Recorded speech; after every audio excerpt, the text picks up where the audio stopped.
भारत की सरकार नहीं, भारत की सरकार के प्रधानमंत्री नहीं, भाजपा की सरकार के प्रधानमंत्री नहीं, मोदी सरकार। और बिहार में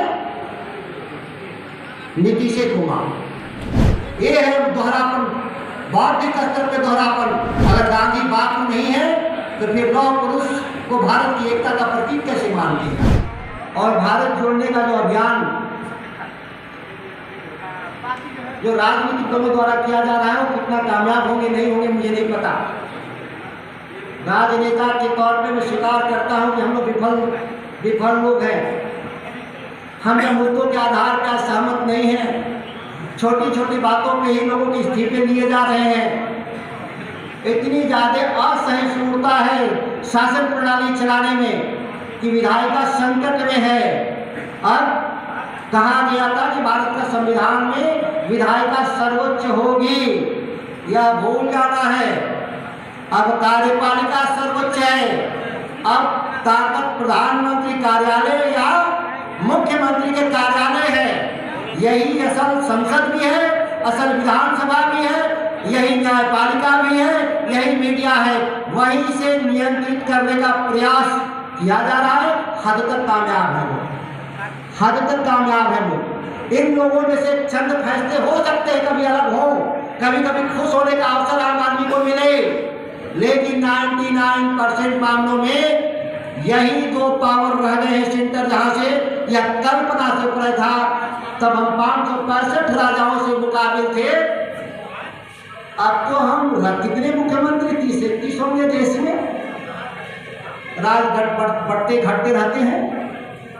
रातों रात देश का पार्लियामेंट में कानून बदल जाता, जम्मू कश्मीर 2 राज्य हो जाता तो गिनती करना भी बड़ा कठिन हो जाता कभी कभी कि देश में कितने राज्य हैं। व्यापक विमर्श के जरिए राज्यों के बंटवारे का जो सिद्धांत था कल्पना से परे था कि सुबह जगते ही कश्मीर 2 हिस्से में विभाजित माना जाएगा और राज्य के जगह पे केंद्र शासित प्रदेश बन जाएंगे।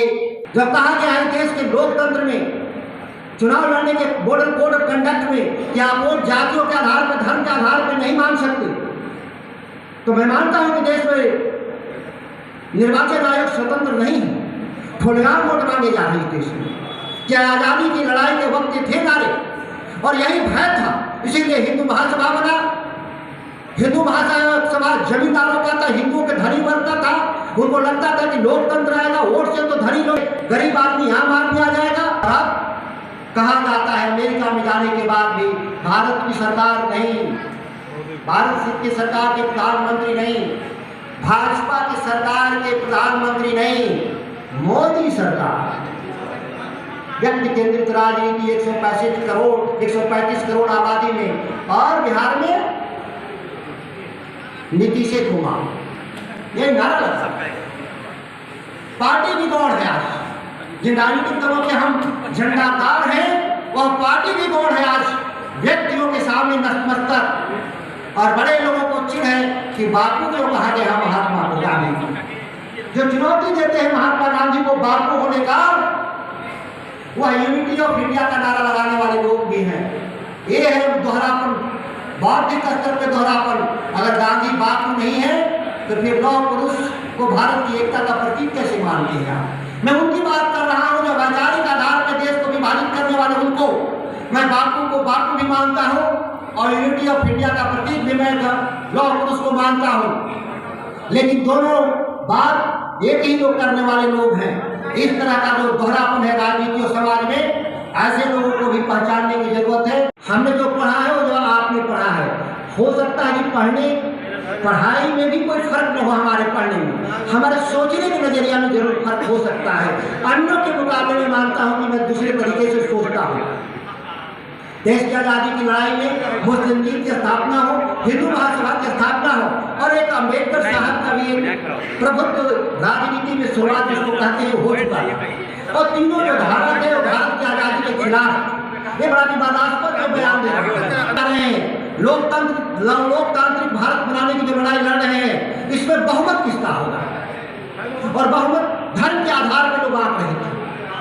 केवल धर्म तक भी होता तो फिर हिंदू महासभा की जो लड़ाई की तीनों धड़ा कि वोटिंग राइट सबको नहीं मिलना चाहिए। लोकतंत्र आए भी तो वोटिंग राइट सबको नहीं मिलना चाहिए।